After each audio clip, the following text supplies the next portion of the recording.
Hello friends, મારી YouTube channel કલ્પના home કિચનમાં આપનું સ્વાગત છે। આજે હું તમારી સાથે શેર કરીશ માખંડી હલવાની રેસીપી। તેના માટે મેં આ સોજી લીધી છે 200 ગ્રામ। આ ઝીણી સોજી લેવાની છે। હવે આપણે અંદર દૂધ ઉમેરીશું, જે નોર્મલ ગરમ છે 500 ગ્રામ।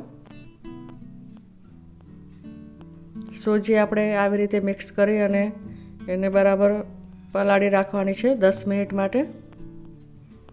તો આવી રીતે મિક્સ કરી અને ઢાંકીને આપણે સાઈડમાં મૂકી દઈશું। હવે આપણે ગેસ ઉપર એક કઢાઈ મૂકીશું। તેમાં 200 ગ્રામ ઘી લેવાનું છે। ઘી ગરમ થાય એટલે આપણે એના અંદર કાજુ, બદામ, કિસમિસ ને ફ્રાય કરી લઈશું।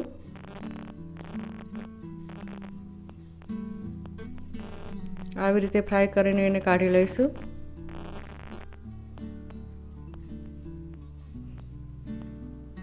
હવે આપણે અંદર સાકર ઉમેરવાની છે 200 ગ્રામ। ઘીમાં આપણે આ સાકરને બરાબર ઓગાળી લેવાની છે।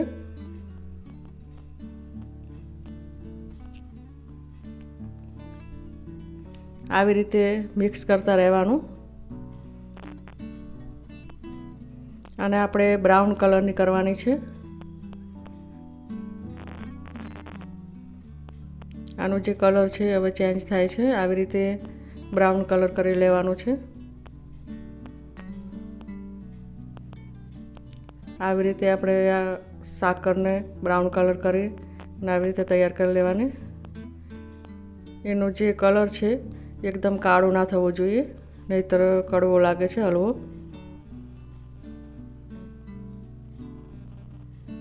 હવે આપણે આ ચમચાથી પહેલાં અંદર ઉમેરવાનું, કે જેનાથી એકદમ વરાળ બહાર ના આવે, અને પછી આપણે બધું જ અંદર ઉમેરી દેવાનું અને મિક્સ કરી લેવાનું। આવી રીતે આપણે બરાબર મિક્સ કરી લેવાનું। આ માખંડી હલવો એકદમ ટેસ્ટી અને સ્વીટ રેસીપી તૈયાર થાય છે। આમાં જે દૂધ છે એ બરાબર મિક્સ થઈ જાય પછી જે ઘી છે એ ઉપર દેખાય છે। અને મીડિયમ ગેસથી જ આપણે આ તૈયાર કરવાનું છે।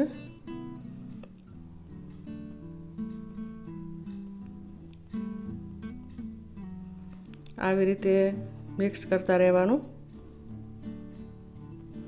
હવે આપણે આ જે કાજુ, બદામ, કિસમિસ છે ઉમેરવાના, અને તે પણ આપણે મિક્સ કરી લઈશું।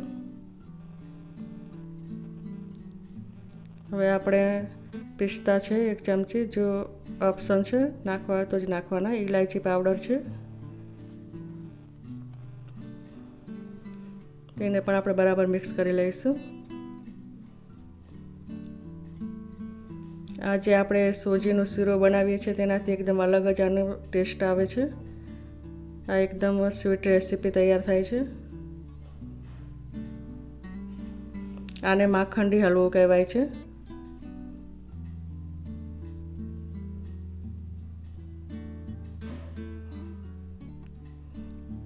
આવી રીતે એને બરાબર મિક્સ કરી લેવાનું।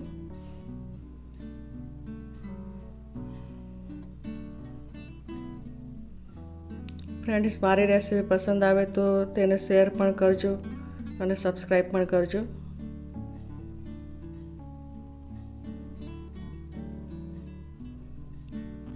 આવી રીતે આ રેસીપી તૈયાર થઈ જાય છે। એકદમ ઓછી વસ્તુમાં સરસ હલવો તૈયાર થઈ જાય છે। આવી રીતે હલવો તૈયાર કરી લેવાનું। હવે આપણે એને એક ડીશમાં કાઢી લઈશું।